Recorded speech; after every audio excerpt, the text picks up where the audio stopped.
नमस्कार साथियों, मैं हूं आपका दोस्त भानु भार्गव। आप देख रहे हैं जीके विद भानु चैनल। साथियों, सर्वोच्च न्यायालय के आदेश के अनुसार अब प्राथमिक और माध्यमिक शालाओं में अध्यापन कराने वाले शिक्षकों की होना है पात्रता परीक्षा। साथियों, जैसे कि मध्य प्रदेश में तो इसका आदेश भी जारी हो गया है और अन्य राज्य इसकी तैयारियां कराना प्रारंभ कर दी गई है। तो साथियों, इसी क्रम में हम देख रहे हैं मध्य प्रदेश के बहुत सारे शिक्षक साथियों के प्रश्न भी आ रहे हैं। तो उन प्रश्नों को आज हम इस वीडियो में कवर करेंगे, जो आपके डाउट क्लियर करेंगे। तो साथियों, पहले जानते हैं कि कौन कौन से प्रश्न हम इस वीडियो में ले रहे हैं। साथियों, जैसे कि अधिकतर प्रश्न आ रहा है, व्यापम पास शिक्षकों को टेट देना होगा या नहीं। यानी व्यापम ने जो परीक्षा ली थी वह 2005 में ली और 2008 में परीक्षा ली थी। फिर उसके बाद 2011 में परीक्षा हुई थी।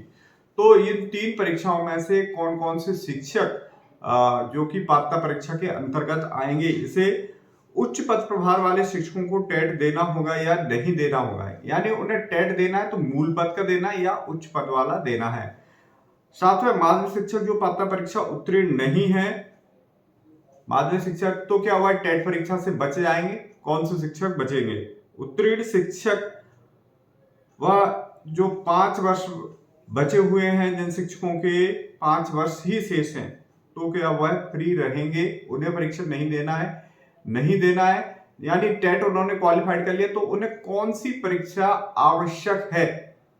साथ में, क्या हाई स्कूल में अध्यापन कराने वाले माध्यमिक शिक्षकों को परीक्षा देना है या नहीं। बहुत सारे शिक्षकों के यह प्रश्न आ रहे हैं, या उन्हें परीक्षा से वह बच जाएंगे। अगला प्रश्न है, क्या शिक्षाकर्मी को परीक्षा नहीं देना, यदि परीक्षा देना है तो देना तो है मोस्टली शिक्षाकर्मी और 2001 और 2003 में नियुक्त श्रमदान शिक्षक। तो इन्हें कौन से शिक्षक हैं जो बच सकते हैं। साथ में, एकीकृत विद्यालय में कौन कौन से शिक्षक इस क्राइटेरिया में आएंगे। एकीकृत विद्यालय में कौन कौन से ऐसे शिक्षक हैं जो इस क्राइटेरिया में आएंगे। और इस क्राइटेरिया का मतलब यानी पात्रता परीक्षा के अंतर्गत आएंगे और कौन से बच जाएंगे माध्यमिक शिक्षक। तो ये संपूर्ण जानकारी हम इस वीडियो में कवर कर रहे हैं, जो कि आपके प्रश्न हैं। तो साथियों, जहां तक हमने यह जानकारी ली है वह ऑथेंटिक ही है। और साथ में पहला प्रश्न है, व्यापम पास शिक्षकों की डेट, व्यापम पास शिक्षकों को टेट परीक्षा देना है या नहीं देना है। तो साथियों, व्यापम ने जो परीक्षा ली थी 2005, 2008 की भर्ती में और 2011 की। तो यहां पर हम बता देना चाह रहे हैं कि 2011 में जो परीक्षा हुई थी, जिसके अंतर्गत भर्ती हुई 2012 और 13 में नियुक्त शिक्षक हुए थे। साथियों, इन शिक्षकों को टेट परीक्षा नहीं देना है, क्योंकि यह जो परीक्षा हुई थी वो पूरे टेट के नियम फॉलो होकर के ही हुई थी। तो इस प्रकार से जो टेट का सिलेबस आ गया था, जो शिक्षकों ने टेट की जो परीक्षा, टेट में जो नियम निर्देश होते हैं, जो कोर्स होता है, जो पात्रता परीक्षा होती है, वह उस समय व्यापम ने ली थी। तो इस प्रकार से टेट के जो 2011 में जिन शिक्षकों ने टेट परीक्षा से नियुक्ति पाई है, उन्हें यह परीक्षा नहीं देना है। अब 2005 और 8 के शिक्षकों के लिए परीक्षा देना है या नहीं देना है। तो साथियों, इस पर अभी सरकार को डिसीजन लेना है कि उसे पात्रता परीक्षा में ही कन्वर्ट करवाना है, या हो सकता है कि ये शिक्षक बच सकते हैं। लेकिन अभी की कंडीशन में देखा जाए तो 2005 और 8 के शिक्षकों को पात्रता परीक्षा देना होगी, क्योंकि उस समय यह कोर्स नहीं था जो एनसीईआरटी द्वारा जो लागू किया गया है 6 से 14 वर्ष के बच्चों के लिए।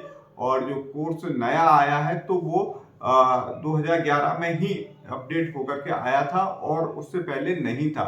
तो क्या इससे पहले की जो परीक्षा हुई है वो मान्य कर भी सकता है, यदि इसकी सिफारिश अगर राज्य सरकार लिख करके देगा तो 2005 और 8 के बच सकते हैं। लेकिन अभी की कंडीशन में देखा जाए तो 2005 और 8 में पात्रता परीक्षा वाले शिक्षकों को पात्रता परीक्षा टेट की देना है, क्योंकि टेट मान्य नहीं है वो है। तो अगला देखते हैं प्रश्न।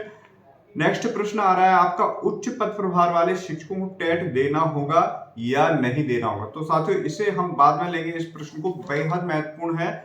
और चलिए अगला प्रश्न, जैसे कि हम देख रहे हैं, माध्यमिक शिक्षक जो पात्रता परीक्षा उत्तीर्ण नहीं है, तो माध्यमिक शिक्षक हो या प्राथमिक शिक्षक हो जो उत्तीर्ण नहीं है, तो उन सभी को देना है। साथ में क्या हाई स्कूलों में अध्यापन कराने वाले शिक्षक बच जाएंगे? तो साथियों, जैसा कि जो सर्वोच्च न्यायालय का आदेश कह रहा है उसके अकॉर्डिंग प्राथमिक और माध्यमिक शालाओं में अध्यापन कराने वाले शिक्षकों को यह परीक्षा देना है। हाई स्कूल का कहीं भी कोई उल्लेख नहीं है। तो यह माध्यमिक शिक्षक जो हाई स्कूल और हायर सेकेंडरी विद्यालयों में पढ़ा रहे हैं उनके लिए यह परीक्षा नहीं देना हो सकती है।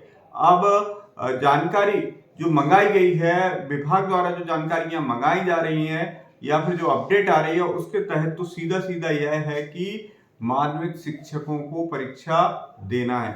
लेकिन जो आदेश सर्वोच्च न्यायालय का कह रहा है उसके अकॉर्डिंग प्राथमिक और माध्यमिक शाला में अध्यापन कराने वाले शिक्षकों को देना है, हाई स्कूल हायर सेकेंडरी में अध्यापन कराने वाले शिक्षकों को नहीं देना। तो 99% तो हाई स्कूल में पढ़ाने वाले माध्यमिक शिक्षकों को यह परीक्षा नहीं देना है। अब आगे किस प्रकार से और जो भी अपडेट आती है तो हम वीडियो लेकर के आएंगे। वहीं शिक्षाकर्मी, कौन से शिक्षाकर्मी हैं जो बच जाएंगे इस परीक्षा से? तो शिक्षाकर्मी एक तो जिनकी 5 वर्ष सेवा है वो तो है ही, और साथ में जो हाई स्कूल और साथ में जो हायर सेकेंडरी विद्यालय में जो शिक्षाकर्मी अध्यापन का कार्य करा रहे हैं यानी 9th-10th का पढ़ा रहे हैं तो उन्हें यह परीक्षा नहीं देना होगी। और एकीकृत विद्यालय का भी बहुत सा प्रश्न आ रहे हैं आप सभी के कि एकीकृत विद्यालय में कौन से शिक्षकों को देना होगी। तो एकीकृत विद्यालय 1 to 10 है, 6 to 10 है, 1 to 12 है या 6 to 12 है। तो इसमें प्राथमिक या माध्यमिक विद्यालय कहीं ना कहीं अटैच हैं। इस वजह से इन शिक्षकों को जो इन विषयों को पढ़ा रहे हैं, 6 से इन कक्षाओं को पढ़ा रहे हैं यानी 6 से 8 की कक्षाओं को पढ़ा रहा है या 1 से 5 की कक्षाओं को पढ़ा रहे हैं, उन शिक्षकों को यह परीक्षा देना होगी। अब इसका जो जानकारी मंगाई जाएगी विभाग की तरफ से तो वो इस फॉर्मेट पर ही जानकारी मंगाई जाएगी। यदि इस फॉर्मेट पर जानकारी नहीं मंगाई जा रही कि कौन से माध्यमिक शिक्षक प्राइमरी और माध्यमिक कक्षाओं को पढ़ा रहे हैं, अगर इस प्रकार की जानकारी आ रही है तो वो शिक्षक बच जाएंगे। और डायरेक्ट अगर जानकारी मंगाई गई है कि माध्यमिक शिक्षक कौन से हैं जो टेट क्वालिफाइड नहीं है तो सभी को देना होगी। तो साथियों, ये अब सबसे बड़ा सवाल है उच्च पद प्रभार वाले शिक्षकों को टेट देना होगा या नहीं देना होगा। तो साथियों, उच्च पद प्रभार वाले शिक्षकों को टेट देना है, लेकिन वह शिक्षक टेट उन्हें किस कंडीशन में देना है। जैसे प्राथमिक शिक्षक है जिन्होंने माध्यमिक शिक्षा का उच्च पद प्रभार लिया है तो वह टेट उन्हें देना होगी, यानी मिडिल स्कूल में वह पहुंच गए फिर भी मिडिल स्कूल में उन्हें यह परीक्षा देना होगी, क्योंकि माध्यमिक कक्षाओं में पढ़ाने वाले शिक्षकों को भी यह परीक्षा देना है। साथ में जो माध्यमिक शिक्षक हैं, माध्यमिक शिक्षक से उच्च माध्यमिक शिक्षक बन गए हैं तो उन्हें यह परीक्षा देना है, तो उन्हें यह परीक्षा नहीं देना क्योंकि उनका पद चयन हो गया। अब उन्हें उस पद की समस्त शक्तियां प्राप्त हैं। तो उच्च माध्यमिक शिक्षक जो बन गए हैं माध्यमिक शिक्षक से उन्हें यह टेट परीक्षा नहीं देना है। जो आपका वर्तमान में पद है उसी पद के आधार पे ही आपको परीक्षा देना है, यानी प्राथमिक शिक्षक का माध्यमिक शिक्षक बन गए तो उन्हें माध्यमिक शिक्षक की ही परीक्षा देना है, प्राथमिक की नहीं देना है। उच्च माध्यमिक शिक्षक उच्च माध्यमिक बन गए तो उच्च माध्यमिक शिक्षक यानी हायर सेकेंडरी विद्यालय में पहुंच गए तो उन्हें देना ही नहीं है। और जितने भी स्वस्थ उच्च माध्यमिक शिक्षक है उन्हें कोई परीक्षा नहीं देना, क्योंकि शिक्षा का अधिकार जो लागू हुआ है वो 6 से 14 वर्ष के बच्चों के लिए हुआ है।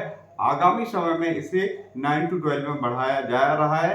अब आगामी समय में जब भी जो परीक्षा होगी तो उसमें यह शिक्षक आएंगे, लेकिन अभी जो इस क्राइटेरिया में है क्योंकि अभी शिक्षा का अधिकार 6 से 14 वर्ष के बच्चों के लिए, इसलिए प्राथमिक और माध्यमिक विद्यालय के शिक्षकों को ही यह परीक्षा देना होगी। तो साथियों, उम्मीद है कि आपके डाउट यहाँ पर क्लियर हो गए हैं और आपकी क्या रिक्वायरमेंट है हमें कमेंट जरूर कीजिएगा। हमारे लाइव पेपर और साथ में मॉक टेस्ट पेपर भी आगामी समय में आ रहे हैं। चैनल की आप सदस्यता ज्वाइन कर सकते हैं। हमारे जितने भी